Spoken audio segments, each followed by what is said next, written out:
प्यारे बच्चों, हम लोग ने समुच्चय सिद्धांत में जितना पढ़ा, कुछ चीज़ों को देखा, अभी बहुत सारी चीज़ें अधूरी रह गई हैं, उन्हें हम देखेंगे। लेकिन आप लोग इस चैनल को सब्सक्राइब अवश्य करिए, जितना अधिक से अधिक हो शेयर करें और लाइक भी करते रहिए। और हम लोग इसी प्रकार से अच्छे अच्छे वीडियो देखते रहेंगे। अगर आवश्यकता पड़ेगी जो भी, तो आप उसको कमेंट करिए और उस आवश्यकता को हम पूरा अवश्य करेंगे। तो आज हम लोग पार्ट तीसरे में देखते हैं। जितना देखे उसमें एक थोड़ी सा हम लोग सरसरी निगाह में डालते हैं उसको कि मैंने क्या देखा।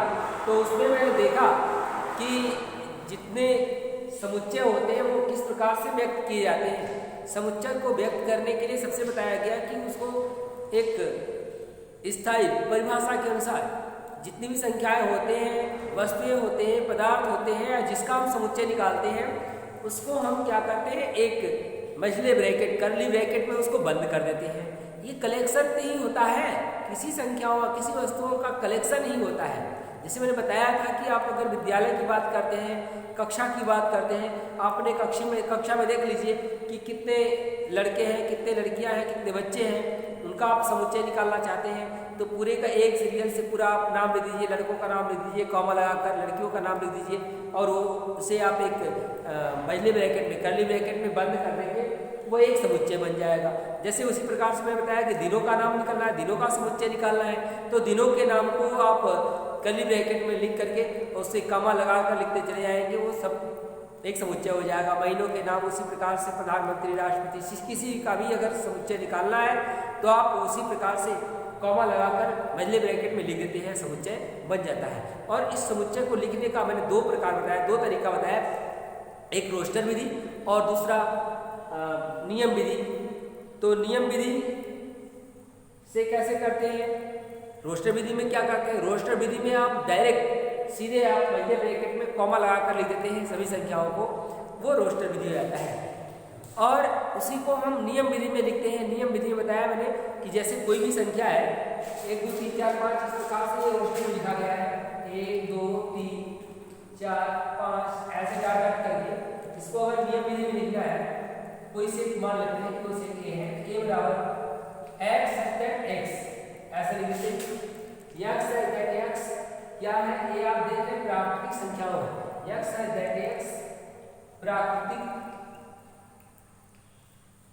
प्राकृतिक संख्याएं या संख्याओं का समुच्चय या संख्याएं हैं, ऐसे लिखते हैं।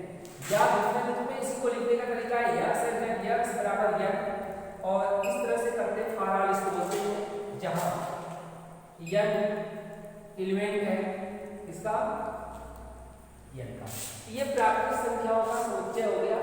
इस तरह से भी लिख सकते हैं, इस तरह से भी लिख सकते हैं। ये दोनों विधियां जो होती हैं इस तरह से सच दर्ज लगा के लिखते हैं, तो इस विधि को हम कहते हैं नियम विधि कहते हैं। तो नियम विधि से कैसे करते हैं, रोस्टर विधि से कैसे करते हैं। कोई भी संख्या इस तरह से लिखी है, अगर नियम विधि में ऐसे कोई दे दिया है, सपोज करिए a से है, इसमें दे दिया x बराबर 1/n/n+1 ऐसे लिख दिया है, जहां पर n एलिमेंट ऑफ n। अब इसको आपको लिखना है रोस्टर विधि में, तो रोस्टर विधि का आपको बता दिया है कि n बराबर n element of n। n क्या है, प्राकृतिक संख्या है। प्राकृतिक संख्या जानते हैं किसे कहते हैं, 1 2 3 4 5 जितनी धनात्मक संख्याएं हैं, धनात्मक पूर्ण संख्याओं को, सभी धनात्मक पूर्ण संख्याएं प्राकृतिक संख्याएं कहलाते हैं। तो आप a बराबर 1 रखेंगे, 1 रखेंगे तो देखिए इसमें 1 रखेंगे, 1/1 + 1 कितना हो जाएगा, 1/2 हो गया, 1/2। 2 रखेंगे तो 2/1 + 1 2 + 1 हो जाएगा 2/3। 3/3 रखेंगे तो ऐसे ही 4 हो जाएगा, 4 रखेंगे तो ये 5 हो जाएगा, 5 रखेंगे तो ये 6 हो जाएगा। तो बन गया, ये हो गया नियम विधि और ये हो गया रोस्टर विधि। डाट डाट इसलिए लिख देते हैं कि प्राकृतिक संख्याएं आपको अनंत तक होती है, लिखते चले आते हैं। तो इस प्रकार से हम लोग लिखते हैं संख्याओं को नियम विधि में या समुच्चय को नियम विधि और रोस्टर विधि में लिखते हैं। इसके बाद हम लोगों ने समुच्चय के प्रकार पढ़ा था। समुच्चय के प्रकार में हम लोगों ने देखा था कुछ समुच्चय को हम फिर से बता दें आपको। बहुत सारे ऐसे समुच्चय हैं जिसको हम लोग ने नहीं पढ़ पाया। इस चीज़ को बता दूं, एक चीज़ मैंने उसमें जिक्र नहीं किया, जो कि समुच्चय की जन्मदाता कहा जाए, अर्थात समुच्चय को जो सबसे पहले दिए उनका नाम है जॉर्ज सेंटर। जॉर्ज सेंटर ये 1845 से लेकर 1918 में ये क्या बोलते हैं जन्म मृत्यु है। कहने का मतलब इसी बीच में 74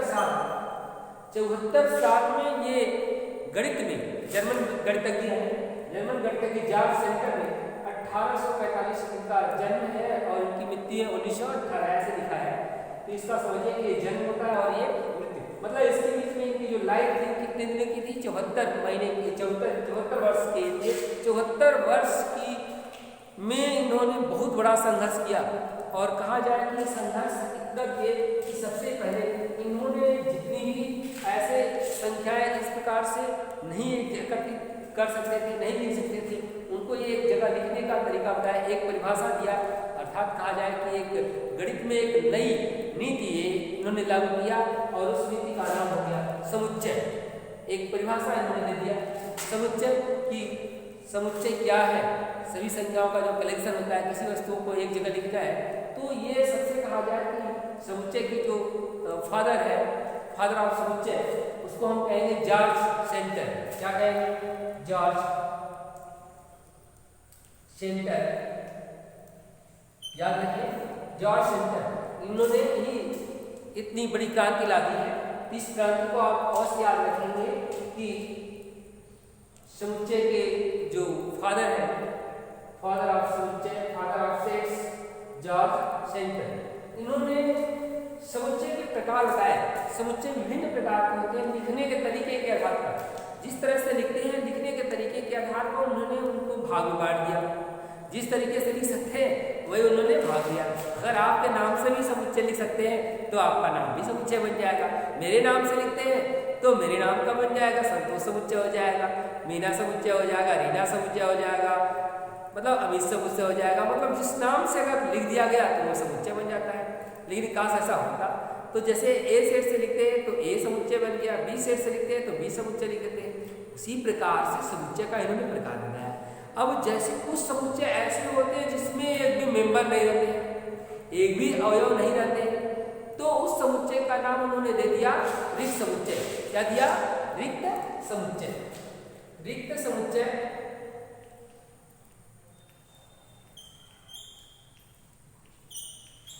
वह समुच्चय जिसमें कोई भी अवयव नहीं होते हैं। क्या? कोई भी अवयव।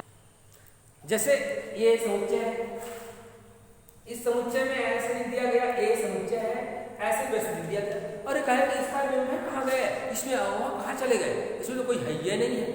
अरे है नहीं तो हम कहाँ से लाएंगे भैया, इसमें नहीं है। इसका मतलब है कि ये बिल्कुल का है, खाली है।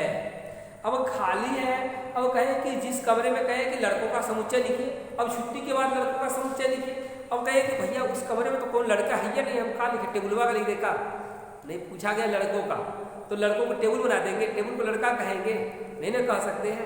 तो टेबल को लड़का नहीं कह सकते हैं। जब लड़के रहेंगे तभी समुच्चय कहेंगे। अगर उस कक्षा में लड़के नहीं है तो लड़कों का समुच्चय क्या हो जाएगा, है ये नहीं है, वो तो रिक्त समुच्चय है। कहें खाली है, एक को लड़का नहीं है, क्या कहेंगे, एक को लड़का नहीं है। उमा उमा मतलब बिल्कुल वो खाली है, क्लास खाली है, अर्थात उसमें भी एडमिशन नहीं हुआ, लड़के नहीं है, तो उस प्रकार के समुच्चय को रिक्त समुच्चय कहेंगे। जैसे वो कमरवा में कोई लड़का नहीं रहते, उसी प्रकार से हम समुच्चय को किस कहते हैं कि मतलब मान लें कमरा है, क्या है, कमरा है, कमरा कर दी के मानी, इनमें कोनो लड़का नहीं है, मतलब इसे खाली रखेंगे। क्या रखेंगे? खाली रखेंगे। इस समुच्चय को हम कहते हैं रिक्त समुच्चय। क्या कहते हैं? रिक्त समुच्चय कहते हैं। इसको दर्शाने का तरीका ये होता है, इसको दर्शाते ऐसे, फाई जानते हैं ना, एक गोलका बना के बीच में चीर देंगे, क्या बन जाएगा फाई, क्या बना जाएगा फाई बन जाएगा, इसको बोलते हैं फाई। जानिए आप इसको बोलते हैं फाई, कक्षा 11 में चले गए आप इसको संकेत को जानिए कि फाई कहते हैं। मतलब गोलका बना के, गोलका माने जीरो, अंडा बना के उसको ऐसे बीच वाला चीर देते हैं तो क्या बन जाता है फाई बन जाता है। इसको हम कहते हैं रिक्त समुच्चय। क्या कहते हैं रिक्त समुच्चय कहते हैं। मतलब ऐसे लिखे दो, मतलब ऐसे कर्ली ब्रैकेट खाली लिखे या ऐसे लिखे फाई लिखे, दोनों का मतलब एक ही होता है। क्या होता है दोनों का मतलब एक ही होगा, अर्थात ये रिक्त समुच्चय कहलाएगा। क्या कहलाएगा रिक्त समुच्चय। तो रिक्त समुच्चय आपको समझ में आ गया। रिक्त समुच्चय वे होते हैं जिसमें कोई भी अवयव नहीं होता है। जिसमें कोई अवयव नहीं होता है उसे हम रिक्त समुच्चय कहते हैं। क्या कहते हैं रिक्त समुच्चय कहते हैं। और भैया अगर मान लीजिए भूल से उसमें छूट गया एक अवयव छूट गया, ऐसे ये लिखते तो ये कहेंगे ये अवयव है। अब एक अवयव है तो वो अवयव कुछ भी हो सकता है, वो अवयव कुछ भी हो सकता है। एक लिखे चाहे ऐसे जीरो भी लिख दिए ना तो ये भी एक एलिमेंट है, एक अवयव है।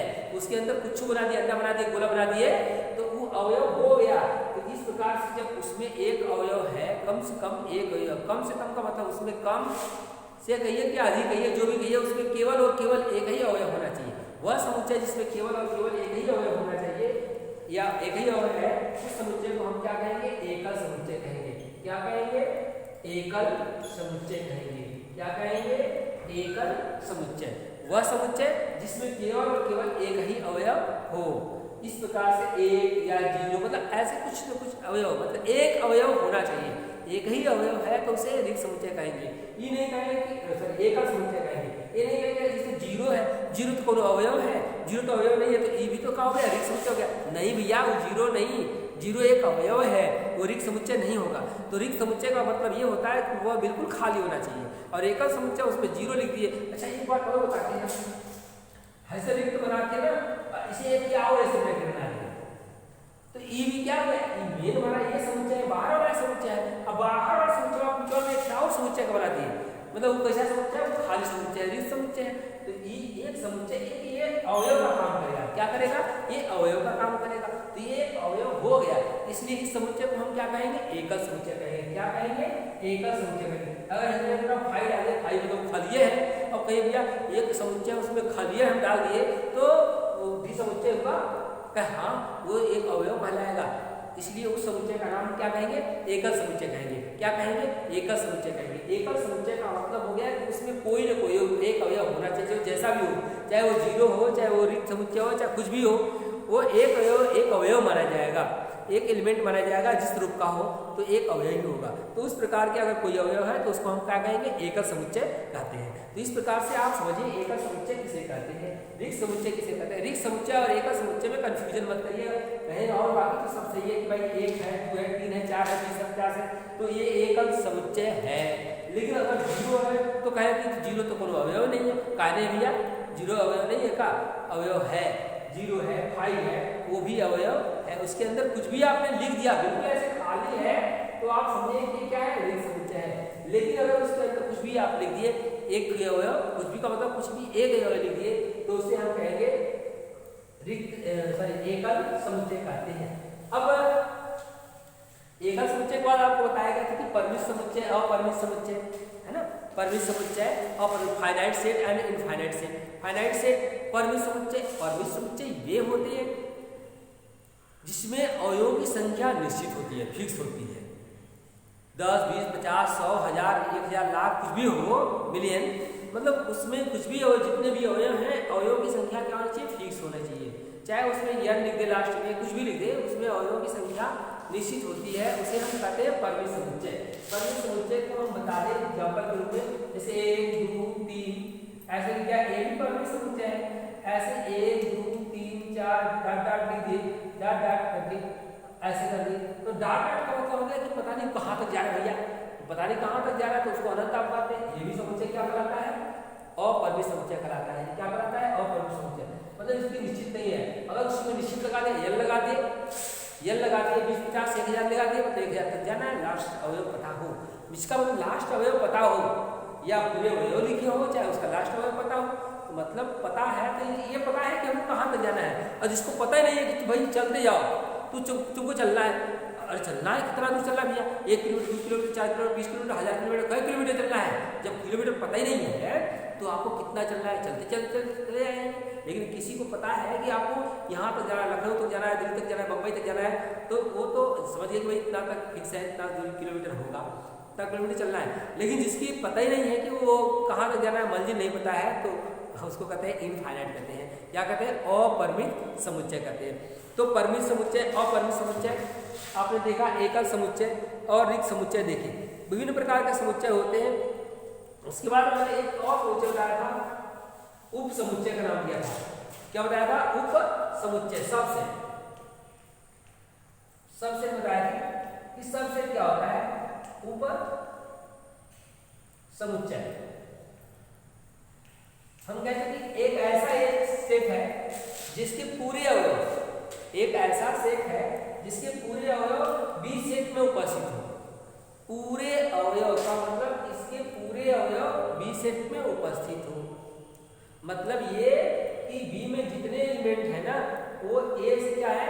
मिलते हैं, या ए की जो पूरे एलिमेंट है बी से मिलते हैं। मतलब ए के पूरे अवयव बी में अगर विद्यमान है, उपस्थित है, तो हम कहेंगे ए बी का क्या है? सबसेट है। क्या है? बी का सबसेट है। इसको सबसेट का चिन्ह ऐसे दिखाते हैं, सबसेट ऐसे दिखाते हैं, इसके नीचे बराबर दिखाते हैं ऐसे, और एक ऐसे चिन्ह बराबर कर देते हैं, उसको कहते हैं सबसेट बोलते हैं। तो ए सबसेट बी। एग्जांपल में दिखा दो। एग्जांपल के तौर पे ए ऐसा सेट है जिसमें ए बी सी ऐसे है, और बी ऐसा सेट है जिसमें A B C D E F ऐसे बहुत सारे लिखे हैं। मतलब इसमें हमने देखा कि ए बी सी जो तीनों अवयव हैं वो बी में है कि नहीं है? बी समुच्चय में है, लेकिन ए बी सी है, तो ढूंढने पे अगर मिल जाते हैं तो इस प्रकार के समुच्चय को हम क्या करते हैं? ए सबसेट बी। अब हो सकता है कि इसमें अवयव ऐसे इतने बी हो, बराबर भी हो सकते हैं और अधिक भी हो सकते हैं। तो इस प्रकार के समुच्चय को हम कहते हैं उप समुच्चय। क्या कहते हैं? उप समुच्चय। मतलब ए बी सी ऐसे, ए बी सी, इसमें भी ए बी सी है, ऐसे भी हो सकता है, कोई जरूरी नहीं है कि बी ए सी ऐसे हो। तो उस प्रकार के समुच्चय को हम कहते हैं उप समुच्चय या सबसेट। ए सबसेट बी। अब बात एक आती है इसी से रिलेटेड, थोड़ा इसी का ही परिभाषा कहा जाए, या इसी समुच्चय का एक छोटा भाई है, तो उप समुच्चय का छोटा भाई, उप समुच्चय का छोटा भाई है उचित उप समुच्चय। क्या नाम पड़ गया? उचित उप समुच्चय। आपको कहेंगे कि कैसा वो छोटा भाई है, तो देख लीजिए उचित उप समुच्चय। इसको तो प्रॉपर सेट बोलते हैं। क्या बोलते हैं? Proper set. प्रॉपर सेट वह सेट जिसके एक समुच्चय के पूरे अवयव बी समुच्चय में विद्यमान हो, जबकि बी समुच्चय ए समुच्चय से क्या हो? बड़ा हो। ऐसे दो समुच्चय हैं जिसमें ए समुच्चय के पूरे अवयव बी समुच्चय में विद्यमान हो और बी समुच्चय ए समुच्चय से बड़ा हो।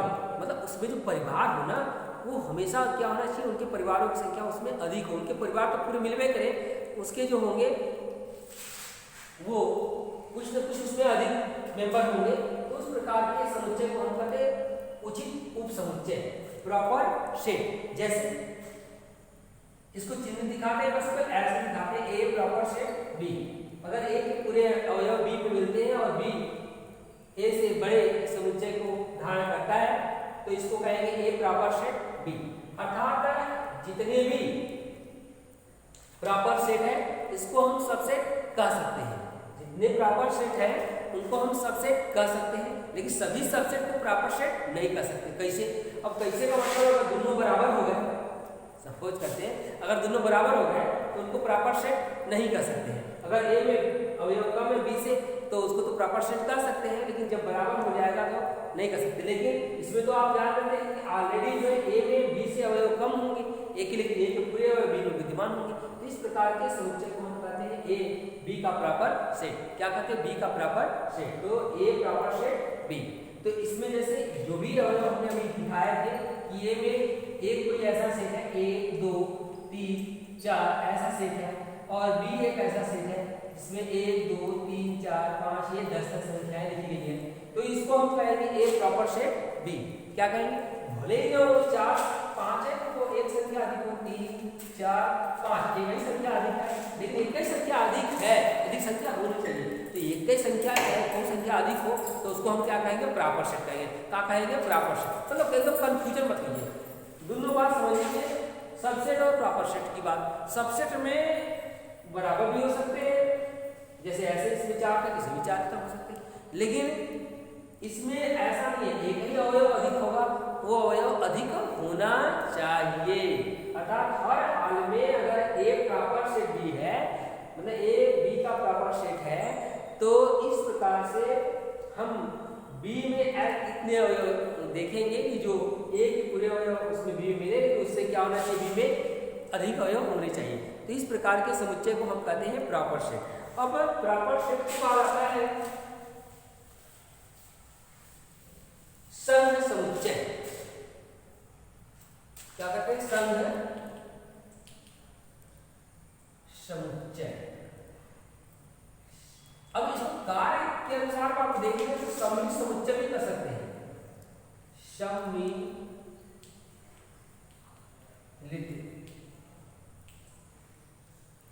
समुच्चय, जिसको अंग्रेजी में आप देखेंगे तो बिल्कुल क्लियर हो जाएगा, यूनियन सेट। क्या कहते हैं? Union set.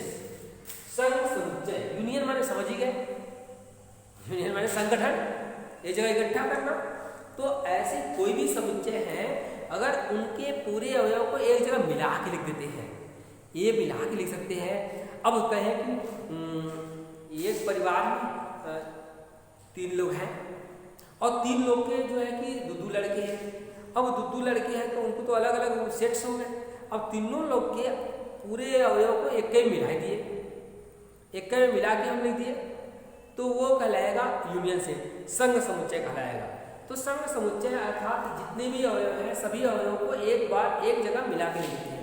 और आप ये जानते हैं कि किसी भी समुच्चय में अगर अवयव को लिखते हैं, समुच्चय के रूप में लिखते हैं, तो किसी अवयव को 2 बार नहीं लिखते, एक ही अवयव को 2 बार नहीं लिखते हैं। मैं थोड़ा सा अवयव समुच्चय लिखना आपको दिखा दूं कि जैसे आप अंग्रेजी का मैथमेटिक्स, ऐसे बहुत सारे आप लिख सकते हैं। मैथमेटिक्स की स्पेलिंग आप जानते हैं क्या होता है?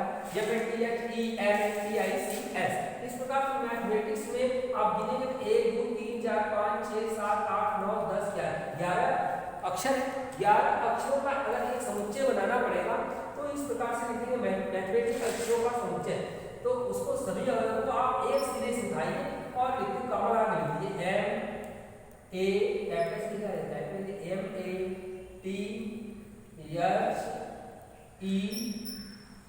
फिर यम आ गया। तो यम जब आ गया तो यम को 2 बार नहीं लिखेंगे, क्योंकि हम यम लिख चुके हैं। ये नहीं कि जितने बार आया ऐसे लिखते चले जाए। तो समुच्चय में आप एक ही बार लिखते हैं, यम आप लिख चुके हैं, यम नहीं लिखेंगे। फिर ए भी आप लिख चुके हैं, टी भी लिख चुके हैं, आई नहीं लिखे आई लिखिए, सी नहीं लिखे सी लिखिए, यस नहीं लिखे यस लिखिए। इस प्रकार से मैथमेटिक्स के अक्षरों का आपने समुच्चय बनाया, तो लिखिए MATHEICS। इस प्रकार के मैथमेटिक्स के अक्षरों का समुच्चय हो जाए। मैथमेटिक्स में कुल 11 अक्षर थे, लेकिन आपने समुच्चय जो बनाया इसमें 1 2 3 4 5 6 7 8 हो गए।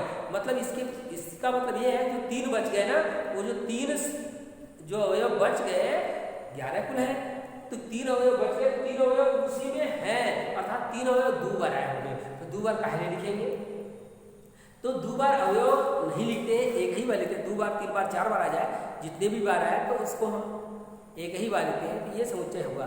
तो बात ये हुई कि जैसे कोई भी समुच्चय है उसको यूनियन बनाना है। यूनियन का ये जो सेट लिखिएगा है उसका प्रतीक होता है यू जैसा बनाते हैं, इसको यूनियन बोलते हैं। जैसे ए समुच्चय बिल्कुल समझ में आ जाए भैया, आप समझिए ना गौर से, 1 2 3 ऐसे लिख दिया, 4 ऐसे लिख दिया। अब बी जो समुच्चय है वो इस प्रकार से है, 2 4 6 है, ऐसे मतलब देखिए 100 संख्या है, तो कुछ भी हो सकता है। अब हमको ये बनाना है कि दोनों का यूनियन बनाना है, तो यूनियन का मतलब हो गया कि ए यूनियन बी, कल के ए यूनियन बी। भाई बीच में यू लगा दिया तो इसको यूनियन बोलते हैं। क्या बोलते हैं? यूनियन बोलते हैं। अब इसमें अवयव को लिखना पड़ेगा, तो कुल अवयव में दोनों को हम देखते हैं कि पहले छोटा अवयव देखेंगे कौन सा है, तो एक सबसे छोटा है। अब एक छोटा है कि दो देखेंगे, दो देखिए इसमें भी है इसमें भी है, तो एक लिख दिया आपने, दो भी इसको लिख दीजिए, लिख दिया मैंने, इसमें नहीं काटेंगे, दो लिख दिया। अब देखिए इसके बाद तीन है, तीन देखिए इसमें सॉरी, तो तीन इसमें लिख दिया। अब जो चार है इसमें भी चार है, चार के चार भी काट दिए। अब इसमें अगर पूरा अवयव कट गया, लेकिन इनमें बचा है, और जब बचा है ना, तो जब में इक्कठ बचा है तो निश्चित रूप से कुल अवयव लिखाएगा, तो कुल अवयव इक्कठ बचा है, इक्कठ लिख दिए। इस प्रकार से 1 2 3 4 6 ये जो बन गया ए यूनियन बी बन गया। क्या बन गया? A union B. लिखना पड़ेगा, लिख लेंगे ना, एकदम आराम से लिख दें, कोई दिक्कत नहीं है। अगर दोनों का यूनियन बनाना है तो यूनियन बनाने का तरीका यही है कि दोनों के समुच्चय को आपको ये काटने का तरीका मैंने इसलिए बनाया कि अगर मान लो कि अगर लिखते समय एक नहीं लिखाया, दो नहीं लिखाया, भूल गया, तो जब काटे रहेंगे तो इसका मतलब लिख दिए, इसका काट दिए, उसका असर काट दिए, जब काट दिए उसको लिखा गया है, तो उसको दोबारा नहीं लिखेंगे। तो इस प्रकार से इसको क्या कहेंगे? यूनियन। अब काटने वाले 6 बच गया, अदब पूरा तैयार है, बचा हुआ है, तो कहें कि तू बचे हो, मतलब इसको नहीं लिखे हैं, तो इसको क्या करेंगे? फिर से लिख देंगे। तो ये आप जानिए कि हम यूनियन किस प्रकार से लिखते हैं। तो यूनियन समझ में आया? किसी भी समुच्चय का यूनियन लिखना है तो उनको क्या करते हैं कि सबके अवयव को सरिया के लिख देते हैं, एकदम एक तरफ सरिया दीजिए, असेंडिंग डिसेंडिंग आर्डर लिख दीजिए। लेकिन समुच्चय ये नहीं कहता कि असेंडिंग डिसेंडिंग, मतलब आप सरिया लिखेंगे, असेंडिंग डिसेंडिंग आर्डर लिखेंगे, बढ़ते क्रम में या घटते क्रम में लिखेंगे तो ये अच्छा लगेगा ना। अब अच्छा लगने का मतलब है कि आप जैसे कि कोई भी चीज़ कपड़ा पहनते हैं, अब कहें कि हमने पहना ही, तो उसको आप प्रेस बढ़िया से नहीं किए, कायदे से नहीं किए, उसको आप अटेंडम ढंग से ऐसे ही पहन लिए, बटन ऊपर का नीचे बंद कर लेंगे, तो शर्ट तो पहना ही, लेकिन उसको वो अच्छा नहीं लगेगा। तो कहने का तरीका ये है कि आप किसी भी तरीके से वो भी समुच्चय उसको गलत नहीं काटेंगे। ये नहीं कि आपने उस तरह से लिख दिया तो वो समुच्चय मतलब वो आपका प्रश्न गलत हो गया, उसका नहीं मिलेगा नंबर, ऐसा नहीं है। उसका भी मार्किंग होगी, उसका भी नंबर मिलेगा, उतना ही नंबर मिलेगा। लेकिन भैया यही बात है कि उसको थोड़ा सजा के लिख देते हैं। अब बिना सजाए लिखेंगे तो सजा के लिखना ये कर्तव्य है आपका, सजा के लिखिए। किसी चीज़ को सजा के लिखते हैं अच्छा रहता है, वही तरीका होता है। तो हमने देखा कि सर्व समुच्चय किसे कहते हैं। इसके बाद आता है सर्वनिष्ठ समुच्चय। सर्वनिष्ठ समुच्चय मैं बता दूं आपको सर्वनिष्ठ समुच्चय क्या होता है। सर्वनिष्ठ माने होता है सर्वनिष्ठ समुच्चय, जिसको सर्वनिष्ठ होता है तो कॉमन होता है, क्या अंग्रेजी होता है? इंटरसेक्शन। क्या होता है? इंटरसेक्शन। इंटरसेक्शन होता है, इंटरसेक्शन मींस होता है सर्वनिष्ठ समुच्चय। अब सर्वनिष्ठ मींस हो गया, जानिए इसका शाब्दिक भाव, उसका तो अंग्रेजी हो गया इंटरसेक्शन। लेकिन मैं बता दूं इंटरसेक्शन सर्वनिष्ठ मींस होता है कॉमन। क्या होता है? कॉमन होता है। तो कॉमन मींस जो दोनों में अवयव है, अर्थात जितने भी समुच्चय का अगर इंटरसेक्शन निकालना है तो सभी समुच्चय में जो अवयव कॉमन होते हैं, दोनों में उपस्थित होते हैं, उसको हम कहते हैं उस सेट का सर्वनिष्ठ समुच्चय। और उसी को हम लिख देते हैं एक अलग समुच्चय में, उसी को सर्वनिष्ठ कहते हैं। और लिखने का तरीका जो यूनियन का है उसको उल्टा करते हैं। यूनियन ऐसे इसको यूनियन कर देते हैं और इसको उल्टा करेंगे तो क्या बन जाएगा? सर्वनिष्ठ बन जाएगा। क्या बन जाएगा? सर्वनिष्ठ बन जाएगा। क्योंकि ये सर्वनिष्ठ में आप संघ समुच्चय में सबको मिलाते थे, सर्वनिष्ठ में सबको क्या कर रहे हैं? दोनों का कॉमन निकाल रहे हैं। तो ठीक उल्टा है, परिभाषा में उल्टा है, तो उसका काम भी उल्टा है, प्रतीक भी उल्टा है, सब कुछ उल्टा है। उल्टा करने के लिए इस प्रकार से सर्वनिष्ठ समुच्चय बन जाता है। सर्वनिष्ठ समुच्चय का एग्जाम्पल मैं दिखाता हूँ। जैसे ए समुच्चय कोई है इस प्रकार से 1 2 3 4 ऐसे है।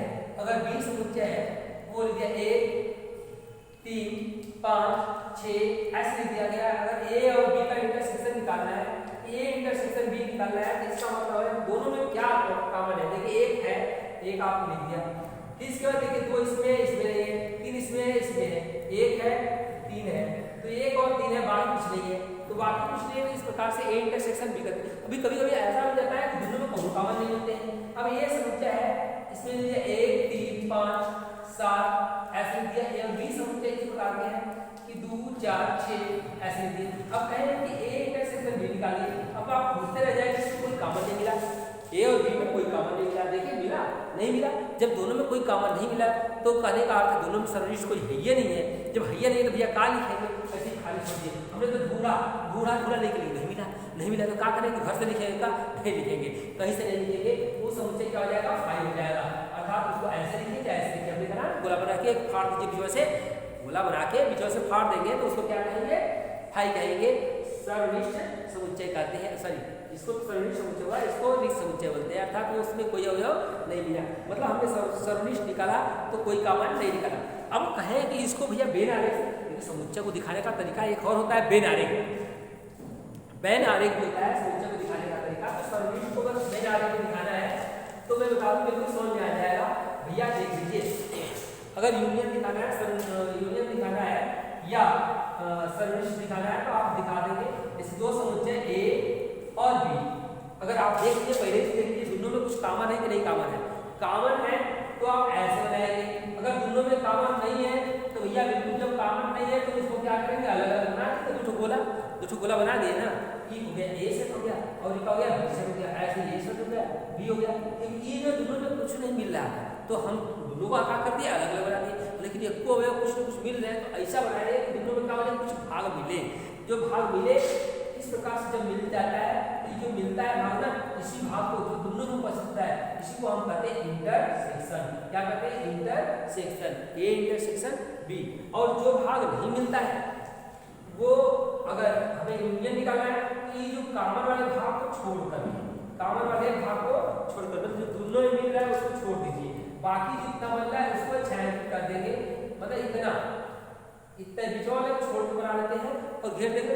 जो बन जाएगा जो एरिया छायांकित एरिया बनी उसको क्या कहेंगे, ए यूनियन बी। बात समझ आई ना, ए यूनियन बी। हम इसको फिक्स बना लेते हैं, ए यूनियन हो गया, इंटरसेक्शन को दिखाना होता है तो हम फिक्स दिखा दे रहे हैं, ये दोनों कॉमन है, कॉमन भाग को हम क्या कहेंगे, ए इंटरसेक्शन बी कहेंगे, कॉमन भाग को ए इंटरसेक्शन बी। और जो कॉमन वाले को छोड़ करके कितना भाग हुआ, कॉमन वाले को छोड़ पाएंगे कि भाई वो एक ही बार लिखेंगे दोबारा नहीं आएगा, तो इस प्रकार से इसको भी ले लेते हैं, कॉमन वाले को ले लेते हैं तो इसको हम कहते हैं ए यूनियन बी, मतलब पूरा भाग यहाँ से ये करके देखिए, यहाँ पूरा ऐसे पूरा ये भाग हो गया ना, वो क्या कहलाएगा, यूनियन कहलाएगा। मतलब इसको भाग इसका छूटना चाहिए, बाहर से पूरा एरिया घेर लीजिए, वो पूरा बाहर के बाद जितने भी मिलते हैं वो सभी यूनियन हो गए और इंटरसेक्शन भाई बस बीच में जो दोनों में मिल रहा है।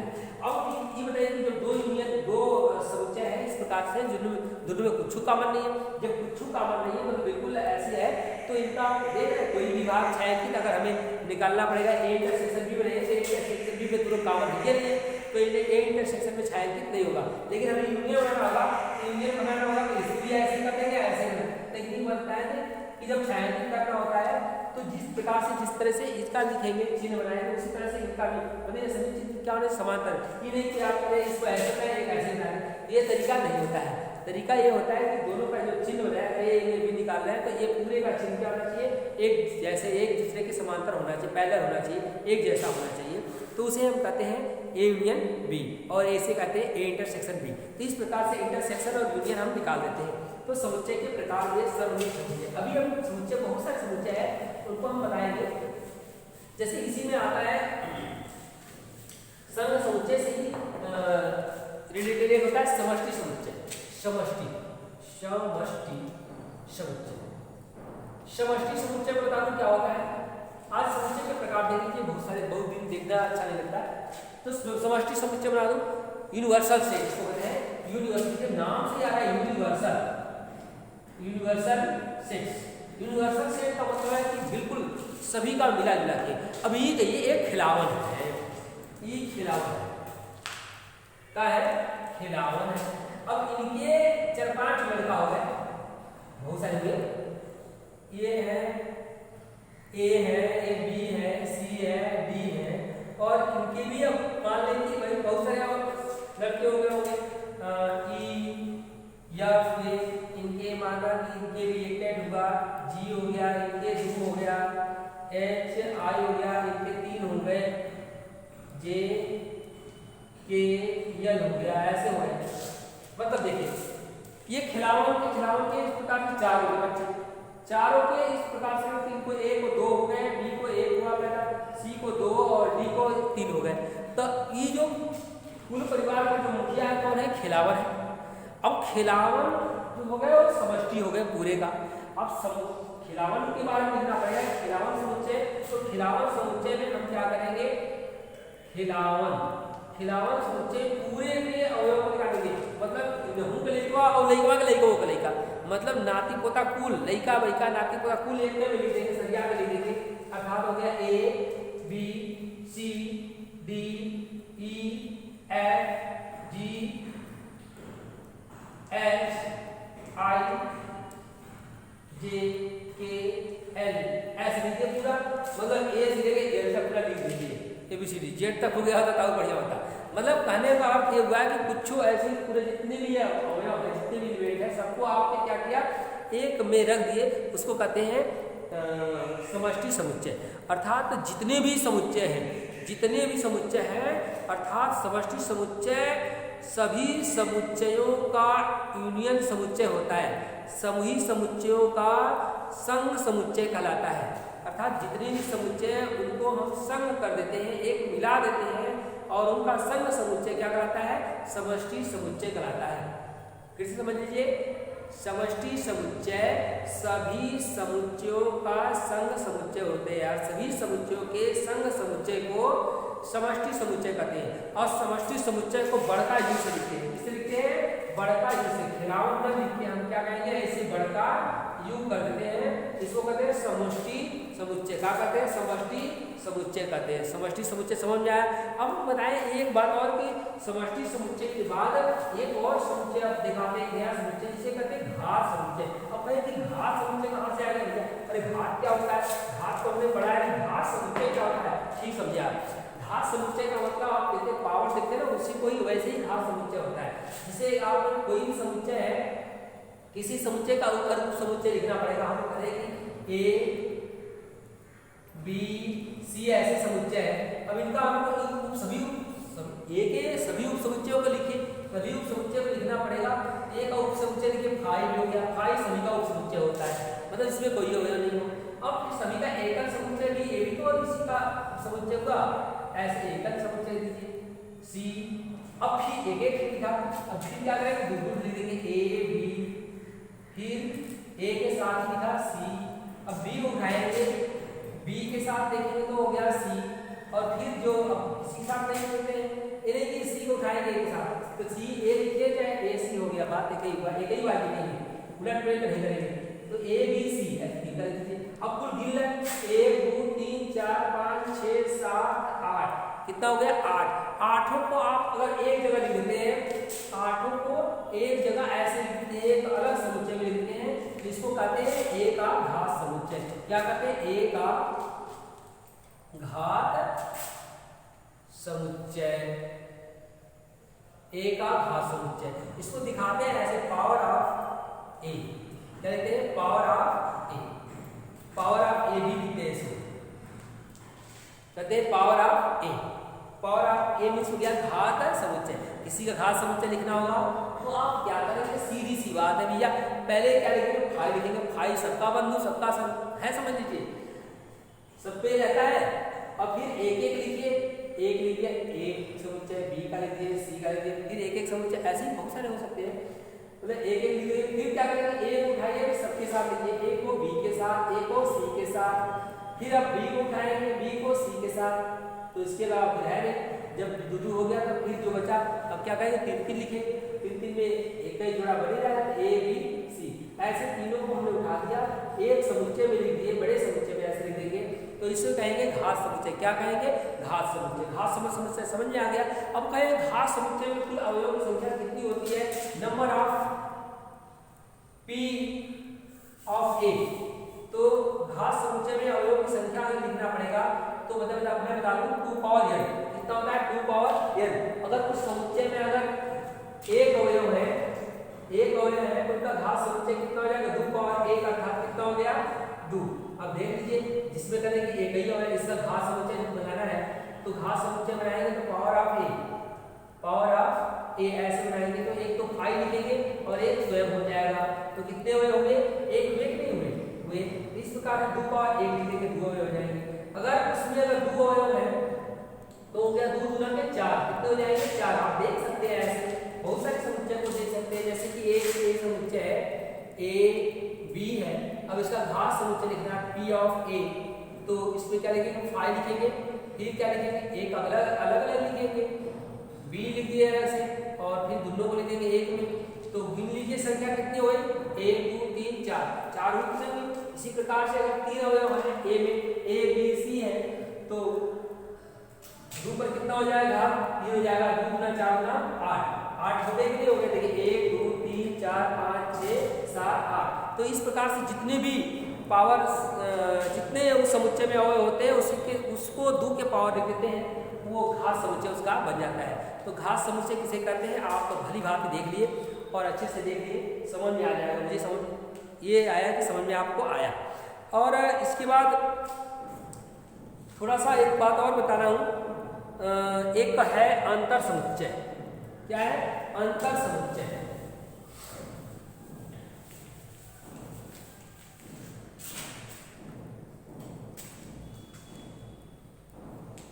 अंतर समुच्चय, अंतर समुच्चय क्या होता है? अंतर समुच्चय में होता है घटाना, अंतर डिफरेंस, डिफरेंस सेट। किसी भी एक समुच्चय में से दूसरे समुच्चय के अवयव को निकाल दीजिए। किसी एक समुच्चय के अवयव में से दूसरे समुच्चय के जो मिल रहे कॉमन अवयव हैं उन समुच्चयों को निकाल दीजिए। निकालने के बाद जो शेष अवयव बचते हैं उसे उस समुच्चय को हम कहते हैं, उन अवयवों से बने समुच्चय को हम कहते हैं अंतर समुच्चय। जैसे एक ये समुच्चय है, अब इसमें एक ए बी सी डी ऐसे है, और एक बी समुच्चय है, इसमें बी सी ई एफ। अब कहें कि ए माइनस बी, अंतर समुच्चय को सिर्फ माइनस लिखते हैं, थोड़ा सा ऐसे करके। ए माइनस बी करना है, सीधे भी माइनस बी कर सकते हैं, कोई दिक्कत नहीं है। आप कहें कि भैया टेढ़े काहे कर दिए, तो मत टेढ़े लिखिए ना, आप सीधे लिखिए। अब टेढ़े लिख दिए, आप भूल गए कहते कि टेढ़े लिखते हैं, अरे इस चिन्ह को माइनस, अरे माइनस दोष आता है, माइनस आपको इस तरह से पहले तिरछा मिलता है, सीधे मिलता है, तो आप ये समझिए कि ये अंतर समुच्चय है। अंतर समुच्चय मतलब ए माइनस बी अगर निकालना है तो इस तरह से ए में से बी के पूरे अवयव को निकाल देंगे। बी में जो कॉमन बचते हैं क्या बचते हैं? बी है और सी मिल रहे हैं, बी और सी ही मिल रहा है, ई और एफ इसमें मिल नहीं रहे। अब कहते हैं बाकी बच गए उनको भी खींच ले, अरे खींच का लेंगे, जो मिल रहा है उसी को बस खींचेंगे, अर्थात ए और डी बच गया। ए और डी जो बच गया उसे हम कहेंगे ए माइनस बी। अगर बी में से ए को घटाना होगा तो उसी तरह से जो कॉमन होता है उसको काट के फिर हम बी में देखेंगे कि भाई बी में से ए को घटा रहे हैं, तो ए को निकालने के बाद बी में जो बचेंगे, जो बी में बचेंगे, बी में कौन बचे? ई और एफ, ई और एफ बच गए, तो इसे हम कहेंगे अंतर समुच्चय। क्या कहेंगे? अंतर समुच्चय। अंतर समुच्चय समझ आया? किसी एक समुच्चय में से दूसरे समुच्चय को घटा देते हैं, तो घटाने के बाद जो अवयव बचते हैं उसे हम अंतर समुच्चय कहते हैं। इसी को अगर हमको दिखाना पड़ेगा बेन आरेख में, तो बेन आरेख में दिखा सकते हैं। ऐसे ए से ए है और बी से ए है, तो हमें ए माइनस बी अगर करना है, ए में से बी के जितने पार्ट मिल रहे, देखिए इतना पार्ट मिल रहा है, तो जितने पार्ट मिल रहे उसको पार्ट को आप निकाल दीजिए। तो इतना पार्ट निकाल दिए, इतना पार्ट आप निकाल दीजिए। इसके बाद जितना बचता है यहाँ से लेकर इतना बचा उसको आप क्या करते हैं? कलर कर देते हैं।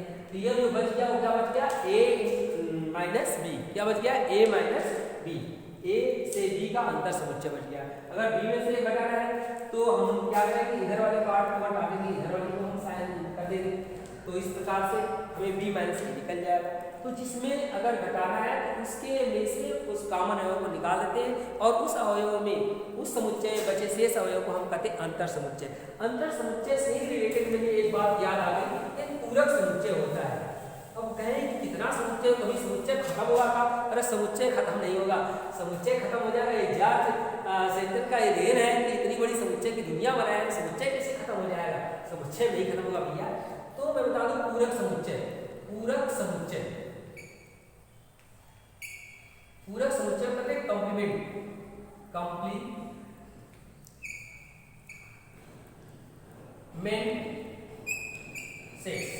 कॉम्प्लीमेंट से पूरक समुच्चय। ऐसे समुच्चय मतलब वही चीज जो जिसे हम यूनिवर्सल में जो समष्टि समुच्चय है उस समुच्चय में से उसको निकाल देते हैं, तो वह समुच्चय जो यूनिवर्सल में जो बचेगा उस समुच्चय को हम कहते हैं ए का या उस समुच्चय का कॉम्प्लीमेंट से, पूरक से। पूरक मीन्स जो उसके बाद बचता है। जैसे हमने बताया कि ये यूनिवर्सल सेट है। यूनिवर्सल सेट क्या है? 1 2 3 4 10 तक संख्याओं का समुच्चय। अब इसमें से ए जो सेट है उसमें 1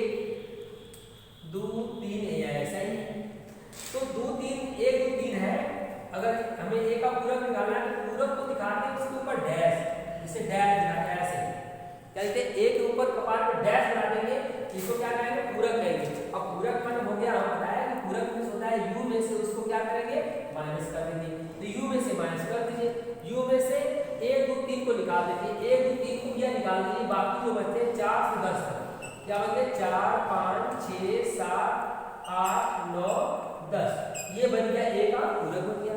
इसी प्रकार से हमें b का पूरक निकालना है, b कोई समुच्चय होता है तो b वाले अवयव को पूरा निकाल देंगे, तो उसके कपार पे डैश लगा देंगे, जिसके कपार पर डैश लगा देंगे उसको क्या कहेंगे, पूरक समुच्चय कहते हैं। क्या कहते हैं, पूरक समुच्चय कहते हैं। तो इस प्रकार से समुच्चय को हम लोग लिखते हैं। देखिए समुच्चय की दुनिया में एक बता दूं आपको कि कुछ ऐसे चिन्ह होते हैं, जो चिन्ह होते हैं उन चिन्हों को आप जान लीजिए कि चिन्ह को क्या कहते हैं। इस चिन्ह का नाम सुने होंगे, छोटा ब्रैकेट कहते हैं, एक को कहते हैं बड़े ब्रैकेट कहते हैं, नाम जानते हैं। तो बड़े ब्रैकेट को कहते हैं विवृत और इसको कहते हैं संवृत। क्या कहते हैं, विवृत और संवृत। इसको कहते हैं ओपन, ओपन और इसको कहते हैं क्लोज। ठीक है, तो इस प्रकार से ओपन का मतलब ये होता है कि जैसे इसमें ए और बी कोई अवयव है, तो बी का मतलब हो गया कि ए और बी है, तो ए और बी को छोड़ करके बाकी जो बच गए उस अवयव को इस सेट में लिखते हैं, उसको कहते हैं विवृत। विवृत कहते हैं अंतराल, अंतराल जानते हैं, विवृत अंतराल, open interval. Open interval means हो गया कि ए बी ऐसे ओपन इंटरवल, ओपन इंटरवल का चिन्ह होता है छोटा ब्रैकेट, और संवृत क्लोज इंटरवल का चिन्ह होता है बड़े ब्रैकेट में, ऐसे लिख देते हैं। इसको कहते हैं क्लोज इंटरवल। संवृत, संवृत में हो गया, इसको आप ए बी ऐसे है रेखा पे, तो इसका मतलब है कि उसको हम क्या करते हैं, ले लेते हैं, उसको जहां से है वहीं से हम क्या करते हैं, ले लेते हैं बिल्कुल। इसको जब ले लेते हैं तो उसको कहते हैं, उस संख्या को या उस अंतराल को कहते हैं क्लोज इंटरवल, मतलब बंद बंद अंतराल कहते हैं, संवृत अंतराल।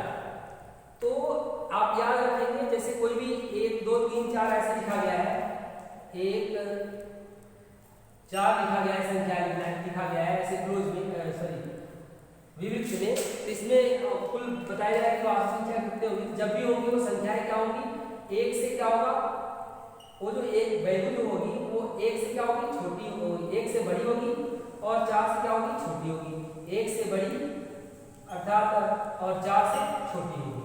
1 से बड़ी, अगर ए भी लिखा है तो ए से वो यक्स जो होगा वो बड़ा होगा, और 4 बी से क्या होगा, वो छोटा होगा। अगर इस प्रकार से बात है तो वो बराबर बड़ा होगा, बराबर मतलब उस संख्या को भी लेंगे और इस प्रकार से होगा। इसको अंतराल कहते हैं क्लोज इंटरवल, इस अंतराल को कहते हैं ओपन इंटरवल। और एक बता दूं, क्लोज की तरफ होता है अवयव, उसको कहते हैं क्लोज वाले अवयव कहते हैं अंतर्विष्ट अवयव कहते हैं, और इसको कहते हैं अपवर्जित। क्लोज वाले अवयव को अंतर्विष्ट बोलते हैं, जैसे कि ए अंतर्विष्ट, बी भी अंतर्विष्ट है। अगर मान रहा कि अगर ऐसे है, ये क्लोज है, क्लोज इंटरवल बी, तो ए को हम कहेंगे अंतर्विष्ट अवयव है, ए अंतर्विष्ट अवयव है। अंतर्विष्ट का मतलब हो गया उसमें लिया गया है, और बी जो है ना अपवर्जित है। क्या है, अपवर्जित है, अर्थात इससे क्या है, वर्जित है, मतलब इस सेट से, इस अंतराल से क्या है, बाहर है। मतलब ए को लिया गया है, अंतर्विष्ट है, ए अंदर है, और बी क्या है, बाहर है, अपवर्जित है। बाहर वाले को अपवर्जित, और जिसको लेते हैं उसको अंतर्विष्ट लेते हैं। अगर ये इस प्रकार से होता, ए बी क्लोज इंटरवल होता, बी को क्लोज इंटरवल में और ए को ओपन इंटरवल में रखते हैं, तो ए जो होगा यहाँ पर, ए जो होगा अपवर्जित होगा, अपवर्जित होगा, और जो बी होगा अंतर्विष्ट होगा। क्या होगा, अंतर्विष्ट होगा। इस प्रकार से हम क्लोज इंटरवल और ओपन इंटरवल के बारे में पढ़ेंगे और पढ़ते हैं, और इससे आधारित हम बहुत सारे सवालों को बताएंगे। लेकिन आप लोग चैनल को सब्सक्राइब और शेयर अवश्य करिए। धन्यवाद।